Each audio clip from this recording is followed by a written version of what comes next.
5월 6일 새벽 예배 다 함께 사도신경 하심으로 살아계신 하나님께 예배 올려 드리겠습니다. 전능하사 천지를 만드신 하나님 아버지를 내가 믿사오며 그 외아들 우리 주 예수 그리스도를 믿사오니 이는 성령으로 잉태하사 동정녀 마리아에게 나시고 본디오 빌라도에게 고난을 받으사 십자가에 못 박혀 죽으시고 장사한 지 사흘 만에 죽은 자 가운데서 다시 살아나시며 하늘에 오르사 전능하신 하나님 우편에 앉아 계시다가 저리로서 산자와 죽은 자를 심판하러 오시리라. 성령을 믿사오며 거룩한 공회와 성도가 서로 교통하는 것과 죄를 사하여 주시는 것과 몸이 다시 사는 것과 영원히 사는 것을 믿사옵나이다. 아멘. 우리 찬송가 303장 하나님께 찬양 드리겠습니다.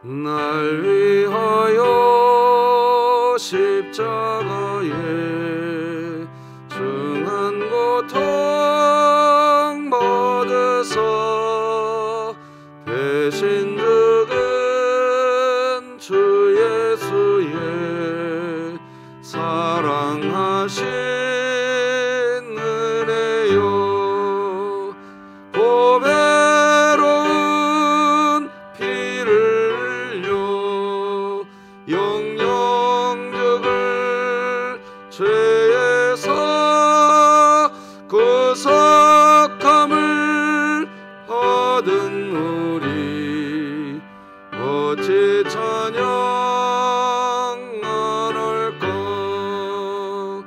예수 안에 있는 우리 한량없이 즐겁고 주 성령의 위로함이 마음속에 차도다. 천국 음악 소리 같은 은혜로운 그 말씀 끊임없이 듣는 우리 어찌 찬양 안 할까. 이 세상의 모진 풍파 쉬지 않고 불어도 주님 안에 보호받는 우리 마음 편하다. 늘 깨어서 기도하고 저 천국을 바라며 주님만을 기다리니 어찌 찬양 안 할까.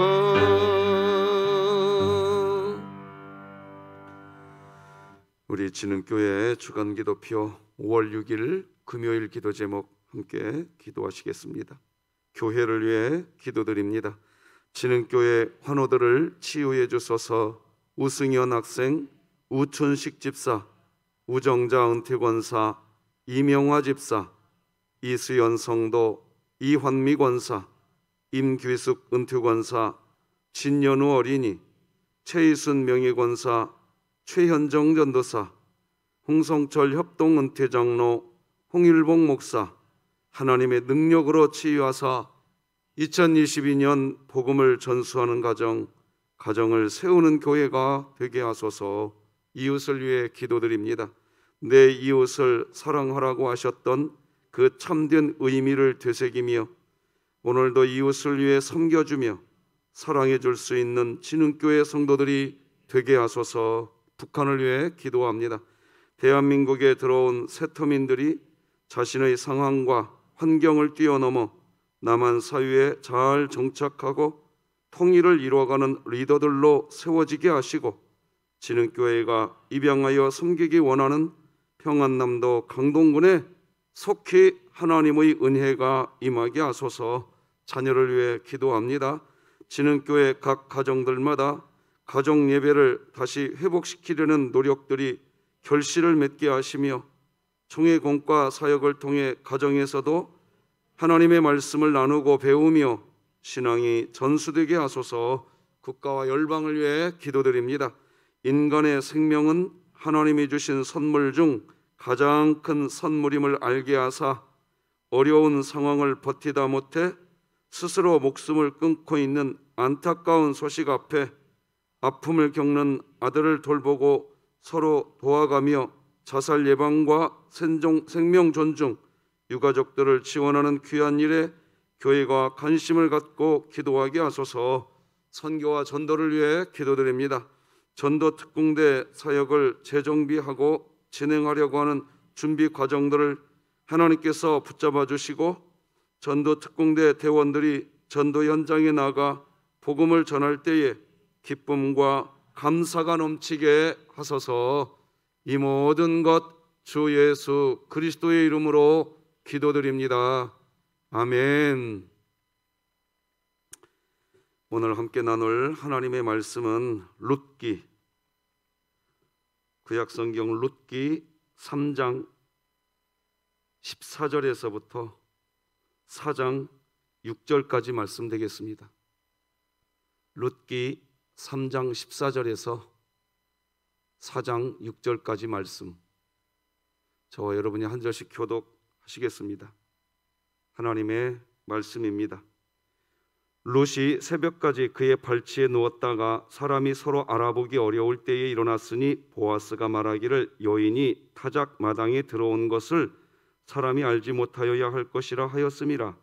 보아스가 이르되 내 겉옷을 가져다가 그것을 펴서 잡으라 하매 그것을 펴서 잡으니 보리를 6번 되어 룻에게 지워주고 성읍으로 들어가니라. 룻이 시어머니에게 가니 그가 이르되 내 딸아 어떻게 되었느냐 하니 룻이 그 사람이 자기에게 행한 것을 다 알리고 이르되 그가 내게 이 보리를 6번 되어주며 이르기를 내 손으로 내 시어머니에게 가지 말라 하더이다 하니라. 이에 시어머니가 이르되 내 딸아 이 사건이 어떻게 될지 알기까지 앉아 있으라. 그 사람이 오늘 이 일을 성취하기 전에는 쉬지 아니하리라 하니라. 보아스가 성문으로 올라가서 거기 앉아 있더니 마침 보아스가 말하던 기업 물을 자가 지나가는지라. 보아스가 그에게 이르되 아무개여 이리로 와서 앉으라 하니 그가 와서 앉음에 보아스가 그 성읍 장로 10명을 청하여 이르되 당신들은 여기 앉으라 하니 그들이 앉음에 보아스가 그 기업 물을 자에게 이르되 모압 지방에서 돌아온 나오미가 우리 형제 엘리멜렉의 소유지를 팔려 함으로 내가 여기 앉은 이들과 내 백성의 장로들 앞에서 그것을 사라고 내게 말하여 알게 하려 하였노라. 만일 네가 물으려면 물으려니와 만일 네가 물으지 아니하려거든 내게 고하여 알게 하라. 네 다음은 나요 그 이외에는 물을 자가 없느니라 하니 그가 이르되 내가 물으리라 하는지라. 보아스가 이르되 내가 그 어미의 손에서 그 밭을 사는 날에 곧 죽은 자의 아내 모압 여인 룻에게서 사서 그 죽은 자의 기업을 그의 이름으로 세워야 할지니라 하니 함께 읽겠습니다. 그 기업 물을 자가 이르되 나는 내 기업에 손해가 있을까 하여 나를 위하여 물으지 못하노니 내가 물을 것을 네가 물으라. 나는 물으지 못하겠노라 하는지라. 아멘. 자, 오늘도 외쳐봅시다. 시작. 하나님, 제가 예배자입니다. 공동체여 다시 일어나라. 아멘. 자, 오늘은 고엘과 헤세드라고 하는 제목으로 하나님 말씀 나누겠습니다. 여러분 기억하십시오. 룻기의 배경은 사사시대라는 걸 기억하셔야 됩니다.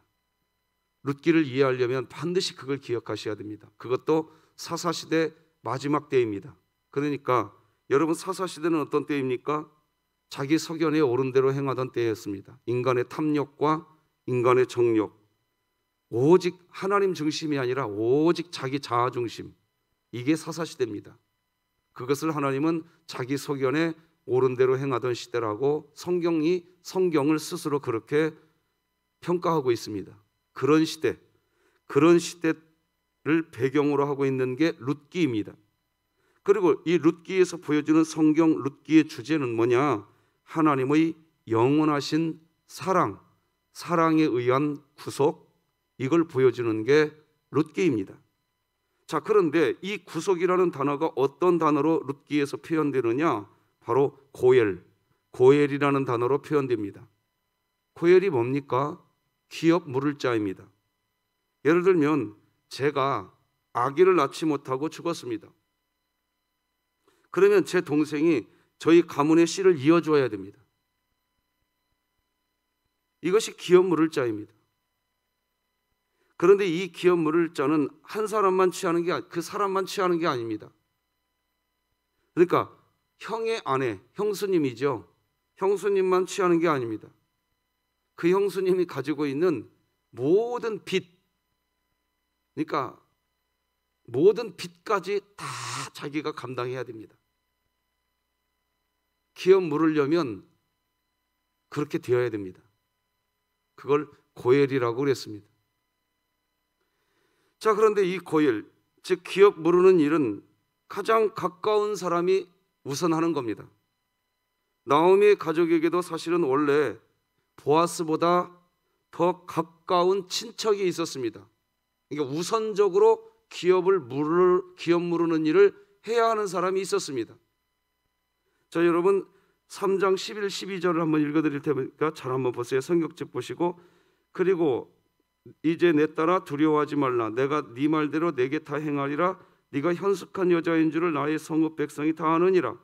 참으로 나는 기업 물을 자이나 기업 물을 자로서 나보다 더 가까운 사람이 있다.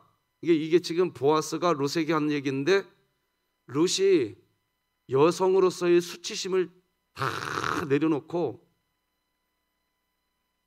보아스가 잠자고 있는 이불 속으로 들어간 거 아닙니까? 여러분, 이거는 여성으로서 이건 정말 너무 수치스러운 일인 겁니다. 그런데 했어요. 저는 어제 이 부분의 말씀을 나눴습니다. 여러분, 하나님께 은혜를 구하는데요, 수치심이 뭐가 필요합니까? 하나님께 은혜를 구할 때 수치심? 난 수치심 때문에 하나님께 은혜 못 구하겠어. 내가 창피해서. 그 사람 아직 살만한 겁니다. 아직 살만한 거예요. 고엘 제도, 이 기업 물을 제도권 안에서 룻은 보아스가 자기 인생의 기업을 물러달라고 요청하면서 하나님의 은혜를 구하는 태도죠. 그래서 남자 혼자 이불 덮고 자는 그 이불 속으로 여자가 파고 들어간다? 그게 얼마나 큰 수치심이냐 이겁니다. 그런데 파고 들어갑니다. 마치 이것과 같죠. 여러분 누가복음 18장인가요? 18장을 보면 한 과부가 하도 졸라댑니다. 졸라대요. 은혜를 베풀어 달라고. 그래 도대체 무시하죠. 그런데 은혜를 베풀어 줍니다. 나의 번거로움으로 인하여서라도 내가 저 여인에게 은혜 베풀어 줘야겠다. 성경이 그렇게 나옵니다. 하나님께 엎드리지 못한다는 것은, 하나님의 은혜를 구하려고 하지 않는다는 것은 내 힘으로 살아갈 수 있다는 거죠. 그러나 인생 절대 그렇게 못 삽니다. 영생을 얻을 수가 없어요. 자, 어쨌든 룻은 그 수치심을 뒤로 한 채 은혜를 구하러 들어갑니다. 은혜를 구하러 들어갔을 때 그때 보아스가 룻에게 한 얘기입니다. 룻, 잘 들어라. 나보다 앞선 기업 물을 자가 있다. 순서상 그 사람이 기업을 물은다고 한다면 내가 할 수 있는 일이 아니다. 그 사람이 먼저 기업을 물으는 일을 할 것인지 그 사람의 의지를 먼저 확인해야 된다. 뭐 이런 것이 오늘 본문의 핵심 스토리입니다. 다시 말씀드리면 나오미 가족을 위해, 룻 가족을 위해 고엘, 즉 기업 물으는 일을 우선적으로 해야 하는 친족이 있었습니다. 그런데 여러분, 그 친족의 이름이 뭘까요? 한번 기억하기 위해서 한번 따라서 해볼래요? 아무개라는 이름이 나와요. 4장 1절 우리 다 같이 한번 읽어봅시다. 시작. 보아스가 성문으로 올라가서 거기 앉아있더니 마침 보아스가 말하던 기업 물을 자가 지나가는지라. 보아스가 그에게 이르되 아무개여 이리로 와서 앉으라 하니 그가 와서 앉으매. 여기 아무개라는 이름이 나와요. 자, 그런데 이 아무개라고 하는 사람 왜 이름이 안 나올까? 자, 기억해두고 조금 나눠봅시다. 아무개입니다. 어쨌든 그 이름을 성경은 드러내지 않아요. 아무개다 이런 식으로 성경이 말합니다. 왜 그러는지를 지금부터 설명하겠습니다. 그는 결국 기업 모르는 일을 하지 않았습니다. 말하죠. 보아스가 이야기합니다. 3절 한번 읽어드릴게요. 보아스가 그 기업 물을 자에게 이르되 모압 지방에서 돌아온 나오미가 우리 형제 엘리멜렉의 소유지를 팔려 함으로 만일 네가 물으려면 물으려니와 만일 네가 물으지 아니하려거든 내게 고하여 알게 하라. 자, 보아스가 첫 번째로 기업 물을 일을 해야 하는 첫 번째 사람에게 이야기한 겁니다. 그런데 이 사람 하지 않겠다고 합니다. 6절입니다. 그 기업 물을 자가 이르되 나는 내 기업에 무엇가 있을까요? 자, 여러분 여기 손해가 있을까? 이거 눈여겨봐야 됩니다. 내가 그 일을 하면 나에게 손해가 있다. 다양하게 해석할 수 있겠죠. 내 자존심이 상한다. 내 경제적 손해가 있다. 내가 힘들어진다.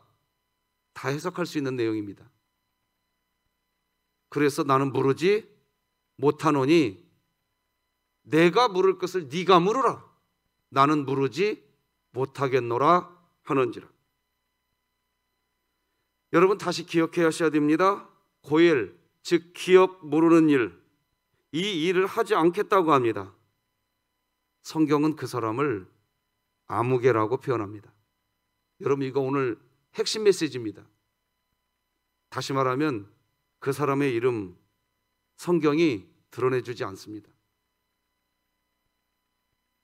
여러분 이거 핵심 메시지입니다. 아무개라고 표현해버립니다. 사람들 앞에서 성경에 보면 이런 말씀이 있죠. 사람들 앞에서 우리가 예수님을 나의 주님이라고 시인하는 사람에게는 주님도 우리를 주님의 자녀로 시인해 주시겠다고 그랬는데 네가 나를 부끄럽게 여기고 살아간다면 나도 너를 부끄러운 사람으로 여기겠다 그랬거든요. 네가 나를 인정해 줄 때 나도 너를 인정해 주겠다는 거 아니겠습니까? 그러면 우리가 주님을 인정해 주는 그 절정은 뭘까요? 고엘입니다. 기업 모르는 일, 분명히 나에게 손해가 되는 일입니다. 내 자존심이 허락을 하기가 싫어요. 도저히 내가 저 사람의 기업을 물러준다고? 나에게 손해가 있는데?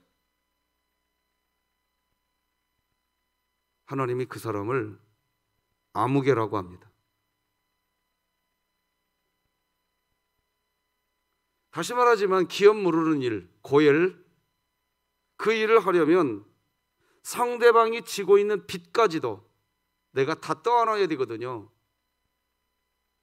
내가 감당해야 되거든요. 쉽게 할 수 있는 일은 아니겠죠. 그런데요, 이 일을 하는 사람이 우리 진흥교회가 되었으면 좋겠습니다. 이 일을 하는 사람이 그리스도의 제자입니다.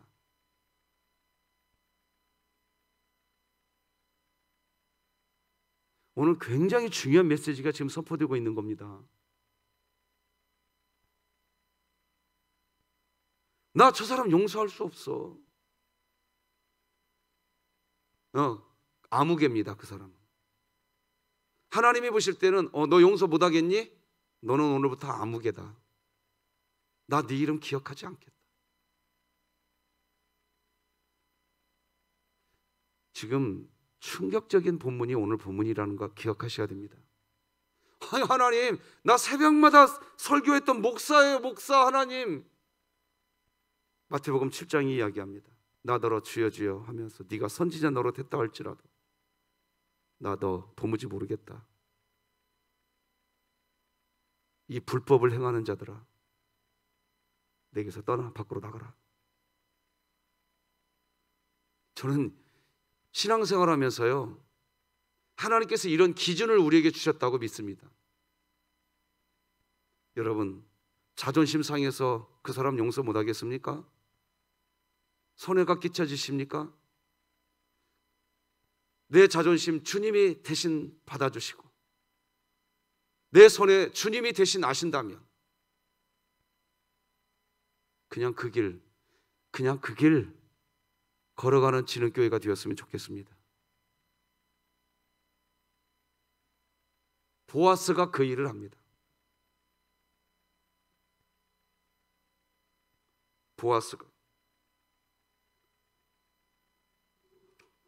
보아스는 그래서 예수님의 족보에 올라갑니다. 이제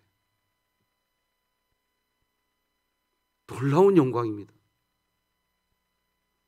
자, 그런데요, 보아스가 나오미 가족의 이 고엘, 기업 물을 자의 역할을 해주기로 결정하기 전까지의 내용은 온통 헤세드입니다. 은혜지요. 첫 번째 은혜, 헤세드가 뭐냐? 하나님께서 하나님의 백성에게 양식을 주셨다는 말을 듣게 하는 헤세드. 룻기 1장 6절이죠. 그 여인이 여호와께서 자기 백성을 돌보시사 그들에게 양식을 주셨다 함을 듣고, 이 소리 듣고 나오미가 베들레헴 이스라엘 땅으로 다시 돌아가려고 결정하잖아요. 첫 번째 헤세드가 룻기에서 등장하는 첫 번째 은혜가 이겁니다. 두 번째 은혜가 뭡니까? 룻의 나오미를 향한 헤세드입니다. 룻은 어제도 말씀드렸지만 젊은 여인입니다. 아주 젊어요. 같은 동서인 다른 여인은, 며느리는 집으로 돌아가지 않습니까? 그런데 룻은 시어머니 나오미에게 같이 가겠다고 합니다. 룻이 이르되 내게 어머니를 떠나며 어머니를 따르지 말고 돌아가라 강권하지 마옵소서. 어머니께서 가시는 곳에 나도 가고 어머니께서 머무시는 곳에서 나도 머물겠나이다. 어머니의 백성이 나의 백성이 되고 어머니의 하나님이 나의 하나님이 되시리니 어머니께서 죽으시는 곳에서 나도 죽어 거기 묻힐 것이라. 만일 내가 죽는 일 외에 어머니를 떠나면 여호와께서 내게 벌을 내리시고 더 내리시기를 원하나이다 하는지라. 룻기에서 등장하는 두 번째 헤세드, 두 번째 은혜는 룻이 시어머니 나오미를 향한 헤세드입니다. 세 번째 은혜, 세 번째 헤세드가 룻기에서 나오는데 그건 뭐냐? 나오미가 룻을 딸과 같이 대하는 헤세드가 등장합니다. 이게 교회라고 어제 말씀드렸습니다. 이게 교회입니다. 내 딸처럼 여깁니다. 룻기 2장 22절, 나오미가 며느리 룻에게 이르되 내 딸아.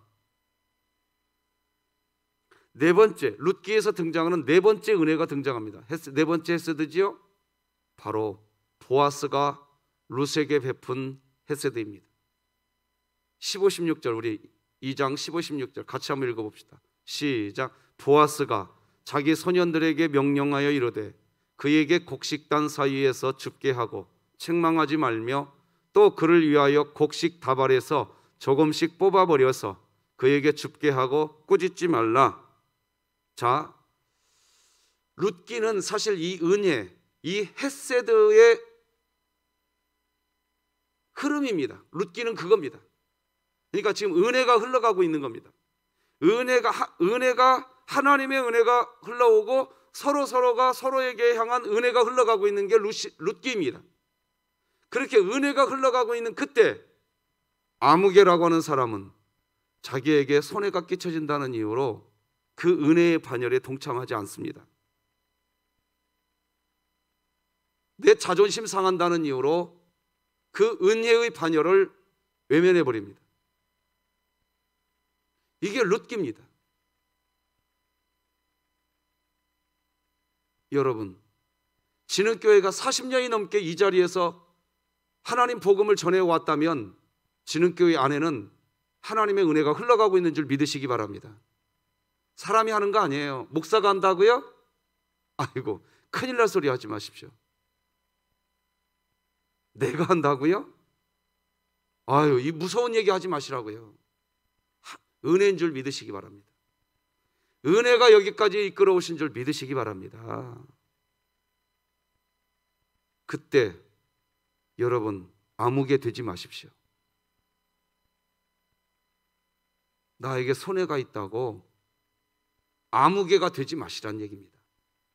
무슨 말입니까? 하나님, 내가 주의 이름으로, 야, 나 네 이름 뭔지 모르겠다. 넌 그냥 아무개야. 저리 가. 저는 목회하고 제가 하나님을 믿는 신앙생활 할 때 무엇이 신앙생활이냐 이런 표현을 메시지 전할 때 자주 전합니다. 이게 믿음입니다. 이런 식으로 설교합니다. 왜? 내 자신에게 이야기하고 싶은 거예요. 사실은 여러분, 이게 구원받는 신앙입니다. 이런 식으로 설교할 때가 종종 있습니다. 제 자신을 향한 외침입니다. 생각해 보세요. 저 벌써 진흥교회에서 10년 넘게 목회했어요. 짧은 횟수가 아닙니다. 10년이면 강산이 변합니다. 이렇게 목회를 했는데 나중에 야, 너 이름이 뭐냐? 하나님이 못 알아주신다면 하나님 믿는 사람만큼 불쌍한 사람이 어디 있습니까? 성경 스스로가 해석하지 않았습니까? 난 그게 무섭단 말이에요. 그래서 저 자신에게 외치고 우리 교우들에게 외치는 겁니다. 여러분, 진짜 하나님의 자녀로 살고 싶으십니까? 아무개가 되지 마십시오. 은혜의 반열에 참여하시기 바랍니다. 그렇습니다. 룻기는 온통 하나님이 먼저 베푸신 헤세드, 은혜, 그 은혜 안에서 서로 사람들끼리 은혜를 주고받습니다. 헤세드를 주고받아요. 그 흐름이 룻기입니다.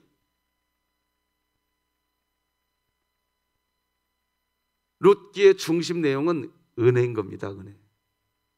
그렇잖아요.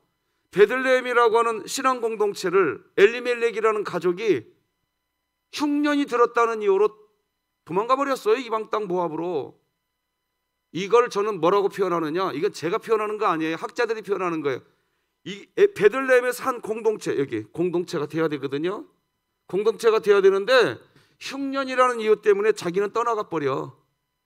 이게 엘리멜렉이라고요. 그런데 그 엘리멜렉의 가정을 하나님이 다시 붙들어 온단 말입니다.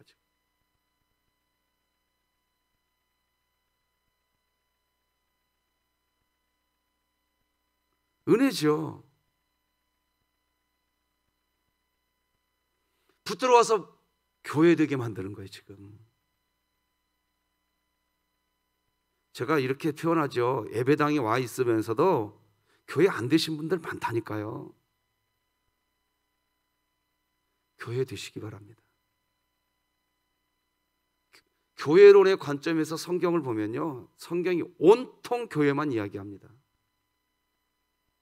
진짜예요.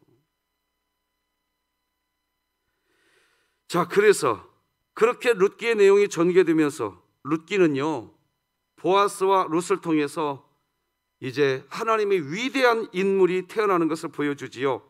룻기, 내일 우리가 새벽 예배 안 되니까 내일 본문 살짝 다루고 마치겠습니다. 17절에서 4장 17절에서 22절까지 읽어드려 볼게요.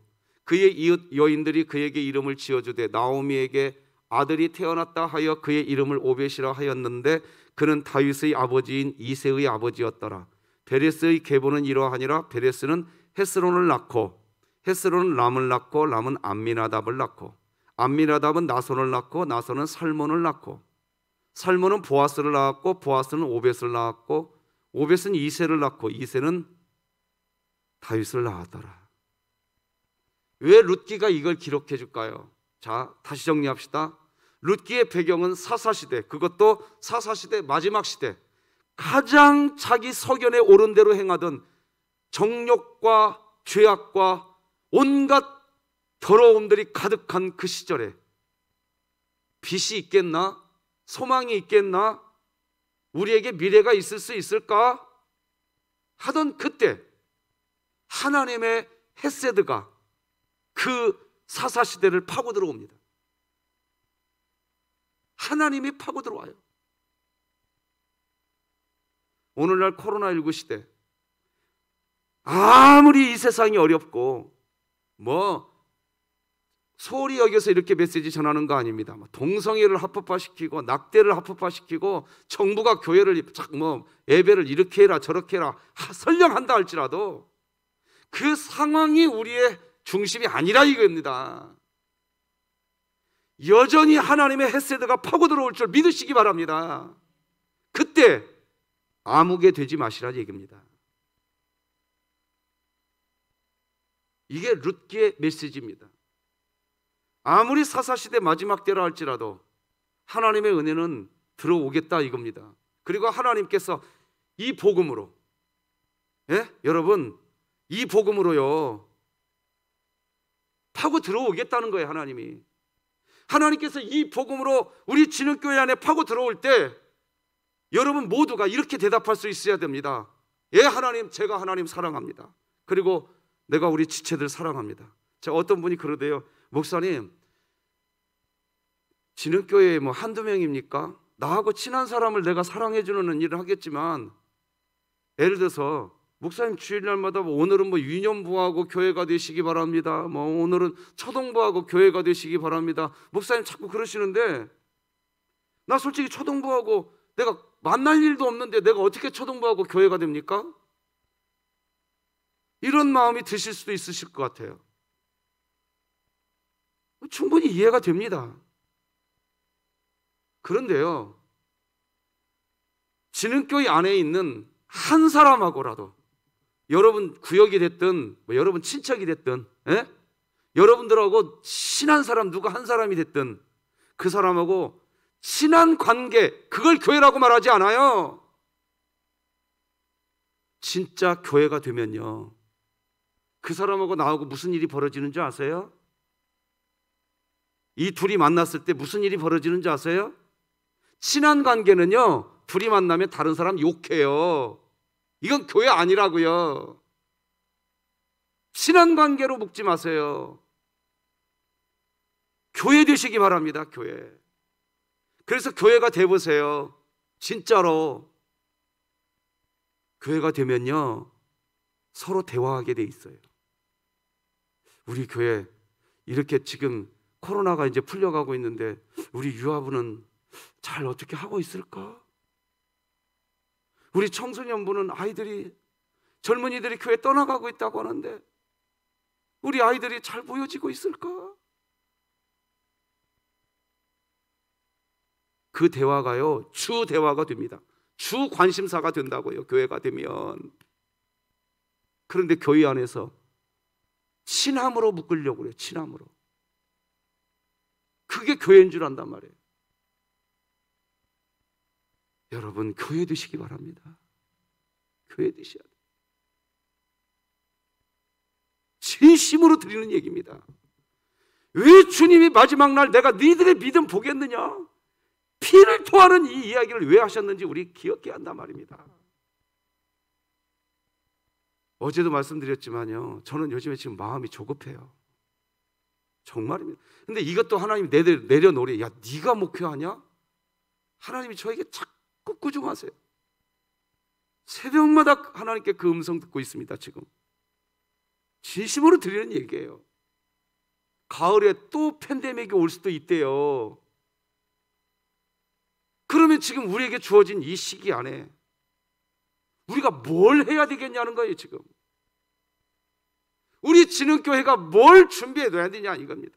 여러분, 아인슈타인이 그랬어요. 꿀벌이 사라지기 시작하면 이 지구상에서 꿀벌이 사라진대요.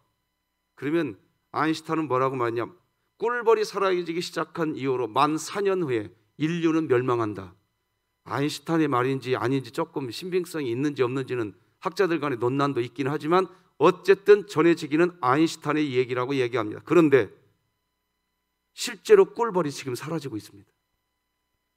제가 양봉업 하고 계신 우리 신동훈 집사님께 직접 전화 드려봤어요. 날씨가요, 갑자기 낮에 낮 12시에 날씨가 여름같이 되니까 꿀벌들이 꿀 따러 꽃 다 피었겠다 하고 멀리까지 꿀 따러 갔대요. 돌아올 날쯤 오후 3시쯤 됐는데 갑자기 온도가 퍽 떨어지기 시작하면서 집으로 돌아오다가 꿀벌들이 다 동사해서 죽는 일이 지금 전 세계에서 벌어지고 있대요. 이거 제 말 아니에요. 그래서 지금 농작물이 문제가 되는 거예요. 지금 어떤 문제가 되느냐? 꿀벌이, 우리나라도 꿀벌이 농작물 수정하는 일 꿀벌이 70% 담당한답니다. 그런데 꿀벌이 사라지니까 앞으로 농작물에 큰 피해가 생길 것이다. 여러분, 지금 제 말 아니에요. 지금 기후 위기의 시대, 이때 경제만 살아내면 된다고 하는 게 오늘날 우리들의 관심사지만 지금 하나님이 이 지구를 통해서 뭘 섭리하고 있는지 봐야 된단 말이에요. 지금 그런 때란 말입니다. 지금. 그런데 오늘 당장 나 경제가 좋고 내 지갑에 돈이 있으니까 됐다? 여러분, 정말 지금 깨어나 있어야 돼요. 그런데 그런 상황인데 뭐 자존심이 상했네 아니, 하나님을 아버지로 믿는 그리스도인들이, 그러니까 하나님은 오늘 본문에 뭐라고 했냐? 너는 아무개다. 난 이게 너무 무서운 말로 보인단 말이에요. 지금요, 이 예배당에서 같이 예배 드리고 있다면 이하 불문하고 서로 사랑할 수 있는 마음 달라고 기도하시기 바랍니다. 기도하시기 바랍니다. 여러분들이야, 죄송해요. 제가 늘 하나님께 내가 잘못했다고 회개하는 것 중에 하나가 그겁니다. 새벽마다 오신 분들이 저에게 꾸중 듣는 것 같아요. 야, 하나님, 내가 이렇게 설교 안 하게 나 좀 도와달라고. 근데 여러분 미워서 그렇게 돼요. 기도하시기 바랍니다. 제가 이런 억양 쓴 게 아니라 진짜 그런 교회를 일어나고 싶어서 이 억양 쓴 거니까 오해하지 마시기 바랍니다. 진심입니다. 진심이에요. 제가 단상에서 진심이라는 표현 하나님이 보고 계실 겁니다. 여러분, 아무개 되지 마십시오. 그리스도의 남은 제자가 되시기 바랍니다. 상수리 나무가 배임을 당하고 밤나무가 배임을 당한다 할지라도 그 그루터기는 남아있는 것과 같이 지금 기도하고 있는 너희들이 내 그루터기니라.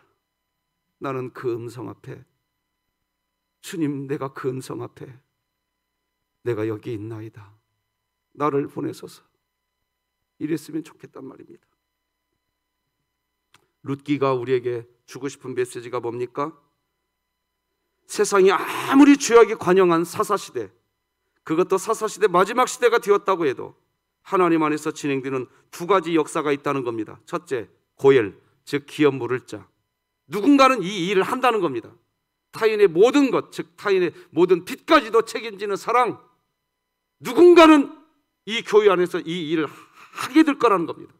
둘째, 은혜, 헷세대를 통하여서 하나님께서 다윗을 통해 새롭게 세워가는 새로운 세상을 열어주시는 하나님의 은혜의 교훈이 있다는 것을 룻기가 우리에게 보여주고 있는 겁니다. 말씀 맺겠습니다. 룻기에서 보여주는 성경 룻기의 주제는 하나님의 영원하신 사랑에 의한 구속입니다. 그런데 이 구속이라는 단어가 어떤 단어로 표현되느냐 하면 바로 고엘, 즉 기업 물을 자라는 뜻입니다. 이 고엘 제도는 예수 그리스도를 통해서 완벽하게 구현됩니다. 예수님이 우리의 기업을 무르는 역할을 해주셨습니다. 우리가 죄를 지어서 갖게 된 우리의 모든 죄의 형벌을 예수님이 대신 책임져 주셨습니다. 그래서 룻기는 우리에게 영원한 소망이신 예수님을 보게 해 줍니다. 또한 룻기는 은혜, 즉 헤세드를 보여주는 성경입니다. 나아가 은혜 헤세드는 다윗이라고 하는 인물이 이 세상에 태어나게 하는 결정적 이유가 된다는 메시지를 전해줍니다. 이런 메시지는 2022년 코로나 사태로 고통 가운데 있는 우리에게 주는 교훈이 큽니다. 바로 아무리 어려운 시기라고 해도 서로 은혜, 즉 헤세드를 나누는 삶을 살 때 새로운 세상을 하나님께서 허락해 주신다는 메시지를 지금 우리에게 오늘 전해 주신 것입니다. 5월 첫날부터 5월 6일까지 주님이 그 이야기 하신 겁니다. 오늘 용서할 자 용서하시고, 내가 누군가의 기업을 물어줘야 하는 그 일을 내가 해야 되는 상황이라고 한다면 그 일 하십시다. 기도하겠습니다. 하나님 아버지, 감사합니다. 모든 것이 다 주님의 은혜라고 고백하며 여기까지 왔습니다. 그렇습니다. 하나님의 은혜, 하나님의 헤세드, 나 같은 죄인까지 살려주신 그 은혜, 그 은혜가 우리를 지금도 새벽에 잠자리에서 일어나 하나님께 엎드려 기도할 수 있는 결단을 하게 한 하나님의 역사인 줄 믿습니다. 하나님 감사합니다. 그 은혜 우리가 받았으니 1만 달란트 빚 탕감 받았으니 100데나리온 빚진 자 멱살 잡는 일 그만하고 하나님 이제 우리가 고엘 기업 물을 자의 역할 하게 하여 주시옵소서. 우리 진흥교회 안에 아무 개가 없게 하여 주시옵소서. 하나님께서 가시는 그 길 저도 자발적인 순종 하면서 가게 하여 주시옵소서. 그때 이 나라와 국가 위에, 우리 진흥교회 위에 설명할 수 없는 하나님의 놀라운 헤세드가 광명처럼 우리에게 비춰질 줄 믿습니다. 은혜를 베풀어 주시옵소서. 예수님의 이름으로 기도드립니다. 아멘. 하늘에 계신 우리 아버지여, 이름이 거룩히 여김을 받으시오며 나라가 임하시오며 뜻이 하늘에서 이루어진 것 같이 땅에서도 이루어지이다. 오늘 우리에게 일용할 양식을 주시옵고 우리가 우리에게 죄 지은 자를 사하여 준 것 같이 우리 죄를 사하여 주시옵고 우리를 시험에 들게 하지 마시옵고 다만 악에서 구하시옵소서. 나라와 권세와 영광이 아버지께 영원히 있사옵나이다. 아멘.